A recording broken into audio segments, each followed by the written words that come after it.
بسم اللہ الرحمن الرحیم۔ آج جہاں مکہ مکرمہ اور بیت اللہ شریف ہے، وہ پہلے اس طرح سنسان اور ویران وادی تھی۔ یہاں دور دور تک کوئی انسان نظر نہیں آتا تھا، بلکہ جانور اور پرندے بھی یہاں نہیں رہتے تھے، کیونکہ یہاں دور دور تک پانی کا نام و نشان نہیں ہے۔ ایسی ویران جگہ پر حضرت ابراہیم علیہ السلام نے اپنی بیوی ہاجرہ اور اپنے بیٹے اسماعیل علیہ السلام کو چھوڑا تھا۔ یہ صفا پہاڑی ہے اور یہ مروہ پہاڑی ہے۔ اس کے درمیان میں یہاں بیت اللہ شریف کی بنیادیں ہیں، جن کو حضرت آدم علیہ السلام نے بنایا تھا۔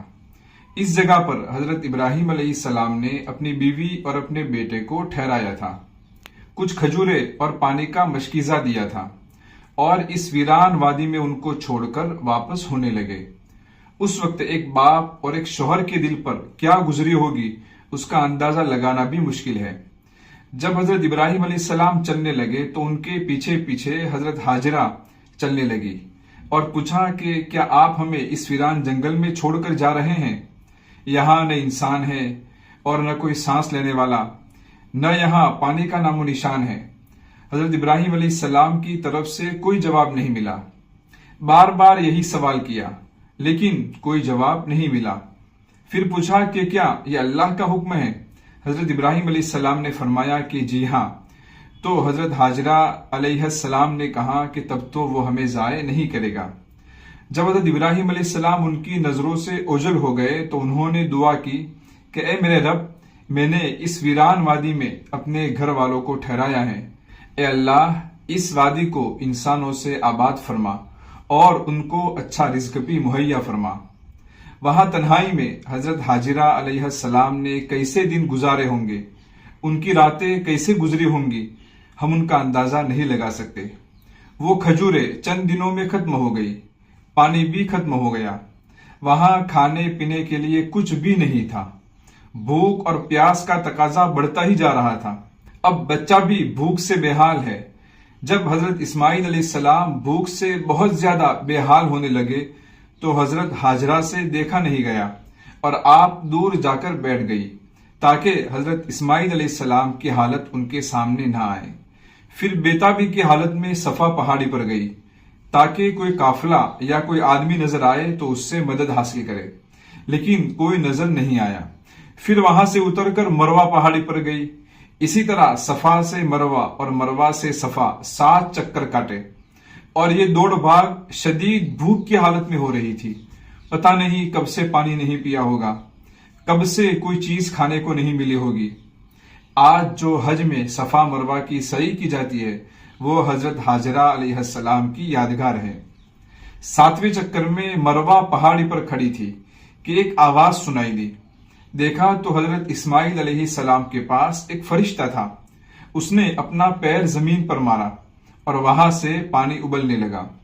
حضرت ہاجرہ علیہ السلام نے اس پانی کو روکنے کے لیے حوض بنا دیا۔ آپ صلی اللہ علیہ وسلم فرماتے ہیں کہ اگر حضرت ہاجرہ پانی کو نہ روکتی تو وہاں سے ایک چشمہ جاری ہو جاتا۔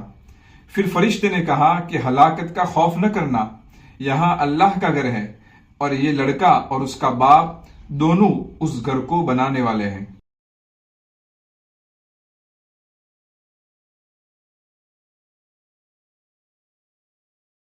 جب وہاں پانی نکل آیا تو آہستہ آہستہ وہاں پرندے بھی آنے لگے۔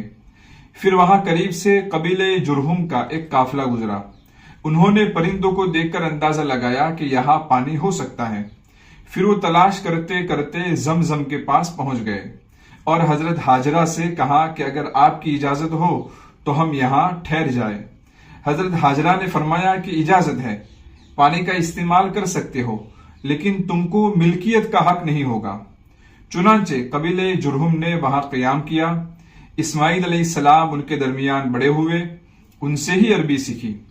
حضرت ابراہیم علیہ السلام وقفے وقفے سے مکہ آتے رہتے تھے۔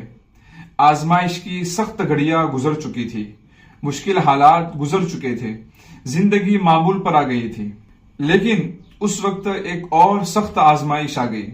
جب حضرت اسماعیل علیہ السلام چلنے پھرنے لگے تو آپ کو حکم ہوا کہ اپنے بیٹے اسماعیل کو ذبح کرو۔ حضرت ابراہیم علیہ السلام اور حضرت اسماعیل علیہ السلام نے اللہ کے اس حکم کو بھی خوشی سے پورا فرمایا۔ آزمائش میں کامیاب ہونے کے بعد اللہ تعالیٰ نے قربانی کے لیے جنت سے دمبا بھیج دیا اور حضرت اسماعیل علیہ السلام کی جگہ دمبے کی قربانی کی گئی۔ اس کے بعد اللہ تعالیٰ نے کعبہ کی تعمیر کا حکم دیا، چنانچہ حضرت ابراہیم علیہ السلام اور حضرت اسماعیل علیہ السلام نے کعبہ کی تعمیر فرمائی۔ پھر حج کے لیے اعلان فرمایا اور دور دور سے لوگ اس گھر کی زیارت کے لیے آنے لگے، اور آج پوری دنیا سے سال میں کروڑوں لوگ اس کی زیارت کے لیے جاتے ہیں۔